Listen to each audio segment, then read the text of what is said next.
Isang mapagpalang araw sa ating lahat. Ako ang inyong lingkod, Elijah Paul John Valdez, at welcome sa ating daily devotions. Ang ating verse for the day ay nasa mga taga-Roma chapter 5 verse 1. Sinasabi dito na, sapagkat napawalang sala na tayo sa pamamagitan ng ating pananampalataya, mayroon na tayong mapayapang relasyon sa Diyos sa pamamagitan ng ating Panginoong Jesucristo.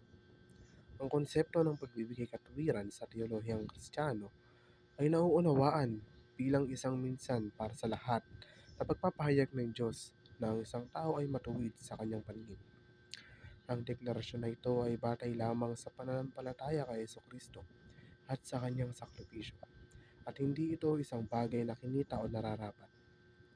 Tayo ay inaringganap sa pamamagitan ng pananampalataya kay Kristo, hindi sa pamamagitan ng mga gawa. Ito ay isang pangunahing konsepto sa Kristiyanong teolohiya na nagbibigay diin na ang kaligtasan ay dumarating hindi sa pamamagitan ng pagsisikap ng tao o sa mabubuting gawa, ngunit sa pamamagitan lamang ng pananampalataya kay Jesucristo.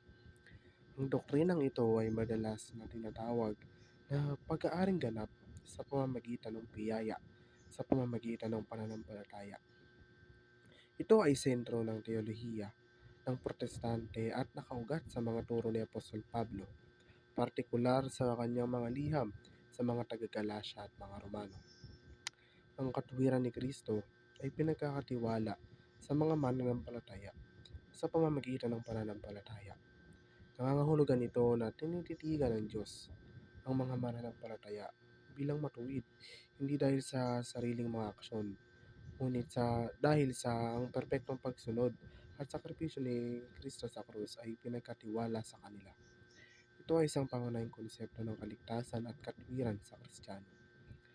Habang pinahahalagahan mo ang iyong kalayaan kay Kristo, ay binibigyang diin ang halaga at kahalagahan ng kanyang inialay sa pamamagitan ng pananampalataya kay Kristo.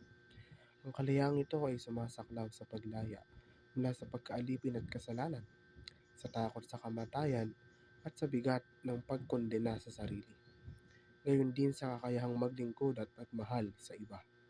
Ito ay isang panawagan sa napahalagahan ang mga regalo ng malayang pagpasya at gamitin ito ng may pananagutan. Parangalan ng Diyos at igalang ang mga pagpipilian ng iba. Ang pagpapahalaga sa iyong makatwirang katayuan kay Kristo ay nangangahulugan ng pagkilala at pagsasaya sa kaloob ng pagpapatawad at pagtanggap ng Diyos sa pamamagitan ng pananampalataya kay Kristo. Kabilang dito ang pagkilala na hindi ka hinahatulan para sa iyong mga kasalanan, ngunit ipinahayag na matuwid sa harap ng Diyos. Lahat dahil sa kanyang biyaya at sakripisyo ni Kristo.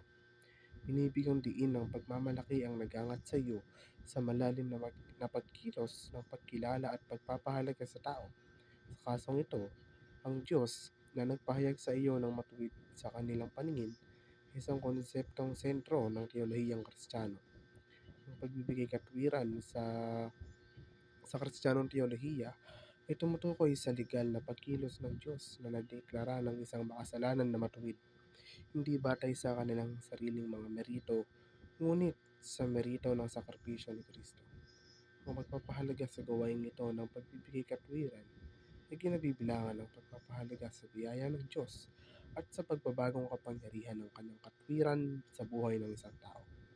Muli, ako ang inyong lingkod, Elijah Paul Don Valdez. At dito na nagtatapos sa aking daily devotions.